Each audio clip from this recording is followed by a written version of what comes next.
Monsieur le Président, Madame la Ministre, Madame la Présidente de la Commission, Madame la Rapporteure Générale, mes chers collègues. La Commission mixte paritaire sur le projet de financement de la Sécurité sociale pour 2022 n'est donc pas parvenue à un accord. Les divergences entre le Sénat et l'Assemblée nationale portent sur 3 points. La question des retraites, suite à l'adoption au Sénat de l'amendement de René-Paul Savary conduisant à un report de l'âge de la retraite à 64 ans. La suppression par le Sénat de la trajectoire pluriannuelle des comptes sociaux, article 23, et de l'article 5 relative à une reprise d'une partie de la dette hospitalière par la CADES. Ces points de désaccord ont motivé la décision de la majorité des sénateurs de notre groupe de s'abstenir sur le vote final en première lecture.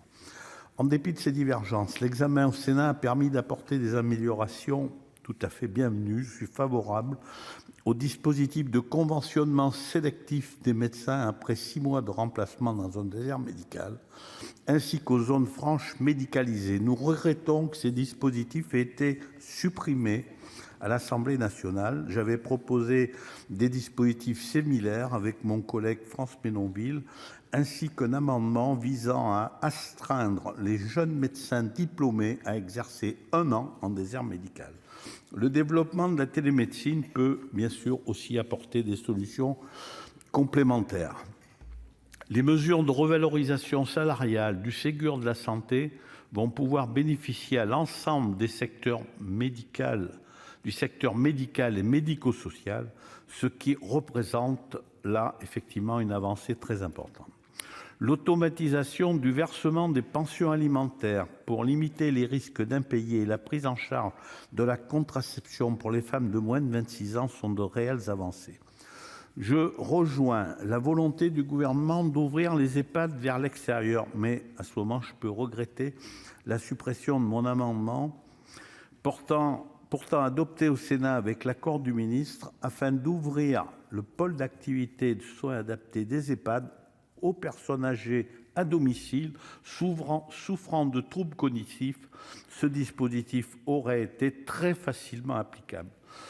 Malheureusement, le financement de la 5e branche de l'assurance maladie est très insuffisant, même s'il y a un début dans le maintien à domicile. L'augmentation du budget pour l'emploi dans les EHPAD inscrite dans le présent PLFSS est de 200 millions d'euros uniquement, ce qui correspond pour 7 500 EHPAD à un demi-emploi par EHPAD. 10 000 emplois, d'ailleurs, ça fait un seul emploi par EHPAD jusqu'en 2025. L'infirmière d'astreinte apporte très peu selon nous. Une prise en charge décente de nos aînés.